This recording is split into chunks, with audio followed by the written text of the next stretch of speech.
Bienvenue sur la chaîne de Coach Saint-Lô. Aujourd'hui, on parle de l'entraînement.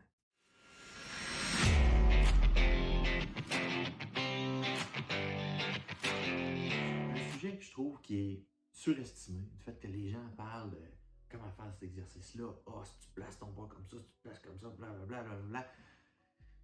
Au final, ça ne change pas grand-chose, OK? Il s'agit de garder les principes généraux en tête et tout va bien aller, tu vas maximiser tes résultats, puis tu vas avoir ce que tu veux. Donc, c'est que ça va t'aider à créer un déficit calorique. Seulement avec ton alimentation, tu vas diminuer ton nombre de calories ingérées par rapport aux calories que tu as besoin. Donc, ça va t'aider à perdre du gras. Si tu vas au gym, ça va créer un déficit encore plus grand. Donc, tu vas pouvoir perdre plus de gras. En plus, ça va t'aider à garder ta masse musculaire et même prendre de la masse musculaire. Donc, ce qu'on veut, c'est être en shape. Donc, être en shape, tu as besoin d'une bonne masse musculaire, puis d'avoir un bas niveau de gras.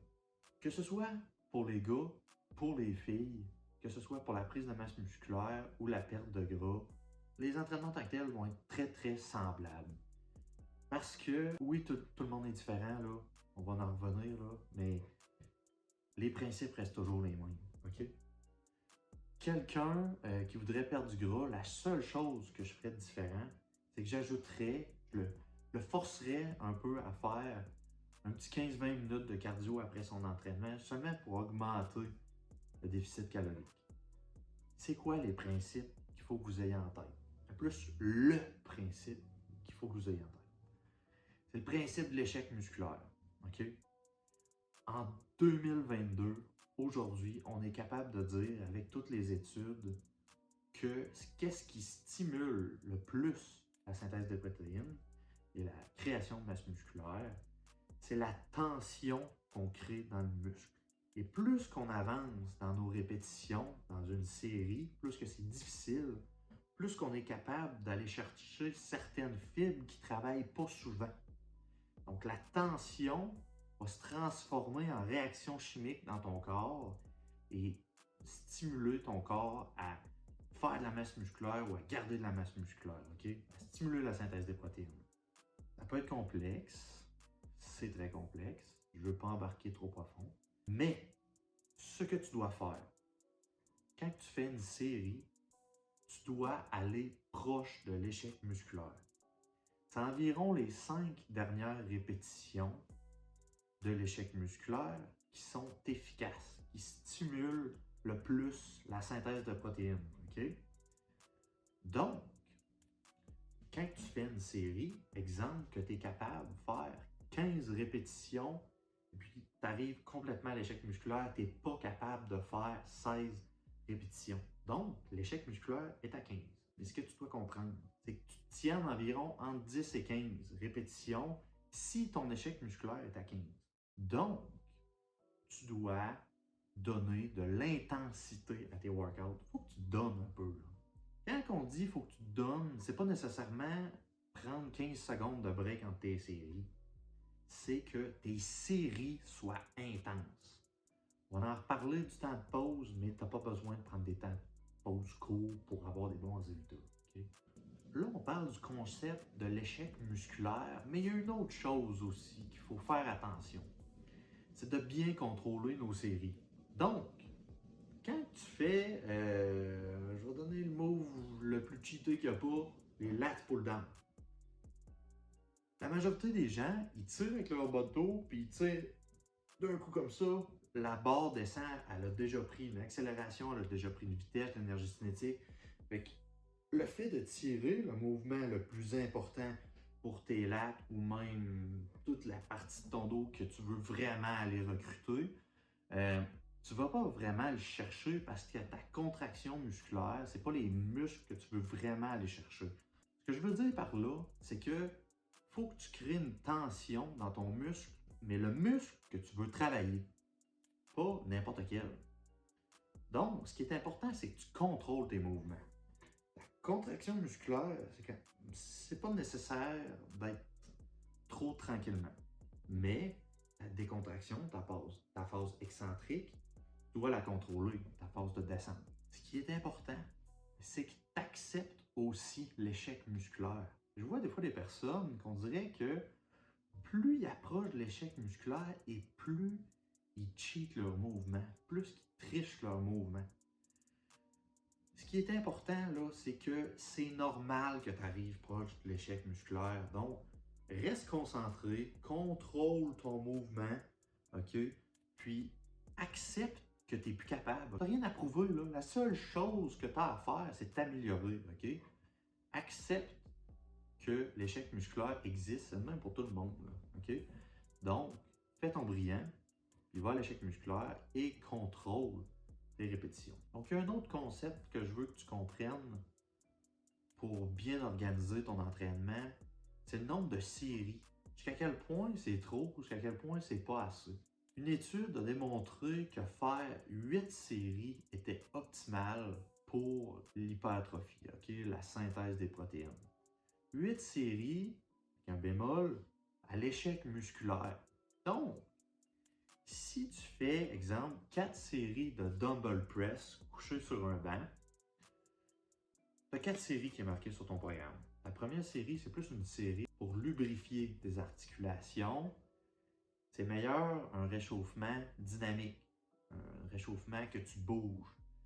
Là, étirez-vous pas avant les entraînements, on en reparlera. C'est pas bon, OK? Du fait que tu dois faire ta première série avec un poids plus léger, seulement mettre du sang dans tes articulations, réchauffer ton muscle. Deuxième série, tu montes un peu le poids. Mais là, on ne parle pas d'échec musculaire encore. Présentement, tu te rends à la troisième série. C'est là qu'on parle plus d'échec musculaire. Okay? C'est là que je te dirais, va à 2 ou 3 répétitions en réserve. Okay? Ça veut dire qu'il te reste 2 ou 3 répétitions que tu serais capable de faire, puis arrête là.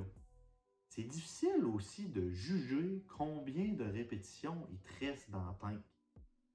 C'est pas évident. C'est comme dire en char, là, il te reste un quart. Je te dis, hey go, tu me dis comment il te reste de kilométrage. C'est tough. À un moment donné, tu t'habitues, tu commences à te connaître, OK? Puis la quatrième série, tu peux y aller all out, OK? Vas-y pas en cabochon, OK? Mais tu le sais, à un moment donné, c'est quelle la répétition, c'est la dernière qui va monter. Là. La prochaine, il y a bien des chances qu'elle ne monte pas. Tu peux arrêter là. Parce que si tu vas trop loin, il y a des chances que tu te blesses. Il y a plus de chances que tu te blesses. Il y a des études aussi qui montrent que si tu vas complètement à l'échec musculaire, tu stresses tellement ton système nerveux à toutes les séries. Exemple, si tu vas tout aller à l'échec musculaire, tu stimules trop ton système nerveux, puis ça t'épuise. Les prochains entraînements, au fil des semaines, c'est possible que ce soit plus néfaste si tu vas toujours à l'échec musculaire. OK? Donc, garde-toi une petite réserve pour la troisième, puis un all-out à la quatrième. Donc, tu n'es pas tout le temps en échec musculaire. Donc, dans tes 4 séries, tu as 2 séries qui sont efficaces. Donc, on a parlé de 8 séries tantôt. Donc, c'est ça. Tes 2 séries, c'est 2 séries parmi les 8. OK? Là, si tu fais plusieurs exercices, ton prochain exercice, tu fais 3 séries. La première série, c'est plus échauffement, tu te places, tu essaies de connaître ton poids. Deuxième et troisième, c'est des séries efficaces. Donc, tu peux faire environ 4 exercices pour aller chercher 8 séries réellement efficaces pour maximiser tes gains musculaires. Je te guide encore tes pauses. OK? Je ris un peu parce que c'est un peu... T'as pas besoin de te casser la tête pour ça, OK? Ce qui est important, c'est que ton break soit assez long pour que tu puisses bien effectuer ta prochaine série. L'important, c'est que tu trouves, je sais pas comment le dire, tu trouves la paix intérieure, tu te dises, OK, là, je suis prêt pour faire ma prochaine série. Je vais te donner un exemple. Mettons que tu fais du squat, OK? Puis là, tu es à ta troisième série, puis tu vas en faire 4. Puis OK, ça a été tough, tu es un peu fatigué, là, puis tu t'assis, puis ça va te prendre au moins, on va dire, là, 2-3 minutes pour dire, OK, je suis prêt pour ma quatrième série all out.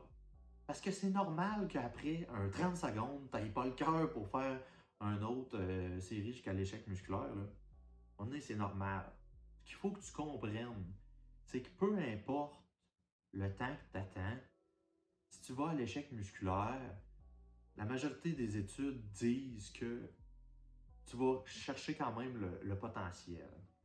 OK? Mais il faut faire attention, des fois aussi, il y en a d'autres qui montrent que quand c'est des exercices compound mouvements, des gros mouvements comme le bench, le squat, c'est important que tu ailles pris une bonne pause parce que la majorité des gens ne sont pas capables d'aller réellement chercher l'échec musculaire quand ils n'ont pas pris une bonne pause parce que leur système nerveux, le cerveau qui envoie les signaux électriques aux muscles, est trop fatigué. Donc, ta pause, c'est juste pour te donner un break. Okay? Il y a une autre variable qu'il faut que tu prennes en considération, c'est la longueur de ton workout. Okay? Si tu prends 5 minutes de pause à toutes tes séries, on s'entend que tu vas coucher dans le gym. Okay? Donc, trouve un juste milieu. Personnellement, je trouve que 3 minutes pour le squat, c'est suffisant. OK? Puis c'est efficace. C'est en masse 3 pour moi. Toi, si tu es plus endurant, il y a bien des chances. Ben, prends 2 minutes, c'est bien correct. Si tu es capable de pousser ta 4e série jusqu'à l'échec musculaire et tu as bien contrôlé ton mouvement, c'est bien correct. Mais par exemple, pour un bicep curl qui demande à peu près pas d'énergie, je prends 1 minute et demie, gros top. Tout dépendamment de l'exercice, de ta journée aussi, es-tu fatigué ou pas? C'est plus avec ton feeling que tu vas juger ça, mais abuse pas pour pas trop avoir un training trop long pour que tu puisses être efficace dans tout ce processus-là. Des choses à éviter, OK? Là, je t'ai dit quoi faire, puis je vais te dire quoi pas faire, OK? Les gens qui abusent de la phase excentrique de décontraction, OK? Oui, tu contrôles ton mouvement, mais il y en a tout le temps qui abusent, OK? Trop comme pas assez, hein? Prendre 10 secondes pour décontracter, il y a encore bien des études qui disent que c'est inefficace, c'est pas optimal, OK? Ils ont comparé 10 secondes de portion excentrique de ton mouvement que tu décontractes versus 4 secondes. Puis ils ont découvert que le 4 secondes de phase excentrique, qui était beaucoup plus courte, était pas mal plus efficace. Je sais pas pourquoi, c'est dur de forcer longtemps. On dirait que tu es tout le temps en contraction, tu forces tout le temps, à un moment donné, c'est comme pas naturel, ok? Ça devient épuisant. On dirait que les gens sont pas capables de pousser réellement jusqu'à l'échec musculaire. Donc, contrôle ton mouvement, mais arrête de te casser la tête, ok? Commence pas à compter les secondes que tu descends. Fais juste contrôler ton mouvement, serre-toi de ta tête. Puis ta contraction, tu peux la faire assez rapide. Encore là, il faut que tu fasses forcer le muscle que tu veux forcer. Autre chose, les gars, souvent, vous mettez trop pesant. Je sais pas pourquoi, mais en réalité, je m'en doute un peu. On veut faire nos mâles alpha. Je m'inclus plus là-dedans, parce que j'utilise ma tête maintenant. On veut essayer de se prouver à nous-mêmes ou aux autres qu'on est des kings, qu'on est des tough, qu'on est des mâles alpha, qu'on veut mettre pesant. Ben, c'est relatif. Du fait que, oui, c'est bon, parce que souvent, tu vas être en échec musculaire, mais souvent, tu contrôles pas bien ta charge, puis tu vas pas faire bien focuser le muscle que tu veux focuser. Les filles, le contraire, vous mettez pas assez pesant dans la majorité du temps. Vous faites vos exercices dans le beurre. Vous stimulez pas votre masse musculaire. Allez chez vous, puis ça va être presque la même chose, OK? Mettez de l'intensité dans vos séries. Prendre des petits pois roses, là, puis faire 20 reps, puis en réalité, tu aurais été capable d'en faire 100, ça stimule à peu près rien. Prends plus pesant, même chose. Tu dois contrôler, mais rapproche-toi de l'échec musculaire.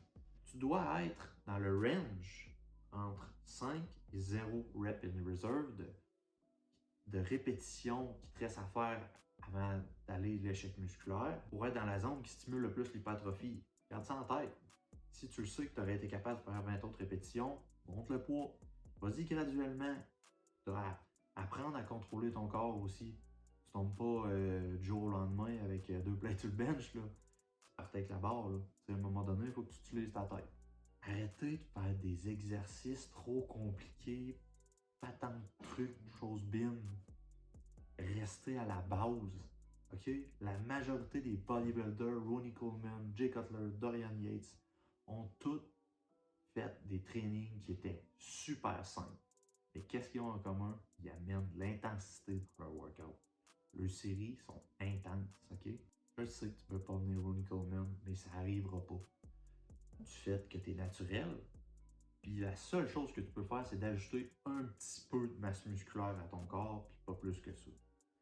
La façon que tu vas répartir tes muscles dans ta semaine, OK? Comment ça marche? C'est que tu dois faire au moins une fois tous tes groupes musculaires dans la semaine. Tu dois aussi faire plus d'une fois les groupes musculaires que tu veux prioriser. Souvent, les filles, c'est les jambes et les fesses. Donc, essayez de le faire au moins 2 fois semaine si vous voulez des résultats rapides, entre parenthèses, plus rapides. OK? Les gars, souvent c'est les épaules, les bras, 2 fois semaine. Encore là, votre split. Split, ça veut dire quel muscle vous faites aujourd'hui, va dépendre de combien de fois vous y allez dans la semaine. Vous y allez 3 fois, classique, push, pull, legs, et toujours super. Ensuite de ça, vous y allez 4 fois, tout dépendamment de quel muscle vous voulez focuser plus. OK, si je fais un recap, on a fait le tour de la vidéo. Donc, je t'ai dit plein de choses, t'es peut-être un petit peu mêlé. Je te fais une synthèse, OK? Tu dois aller près de l'échec musculaire, environ 8 séries dans tes entraînements, OK? Par muscle, par jour. Okay? Tu dois contrôler tes répétitions, OK? Tu dois prendre des pauses raisonnables et non excessives pour seulement donner un break à ton système nerveux, OK? Aussi, que ce soit un gars ou une fille, prise de masse ou perte de gras, ton entraînement va être très semblable. Arrête de faire des choses trop compliquées, ça sert à rien. Reste au basic, ça va fonctionner. La seule chose qui est importante, c'est ta constance, OK? Si tu amènes ton intensité sur tous tes workouts quand tu vas au gym, si tu changes ton alimentation et si tu changes ton mode de vie et si tu as un bon sommeil, il reste seulement le temps pour opérer. Sois patient. Donc, ciao, à la prochaine!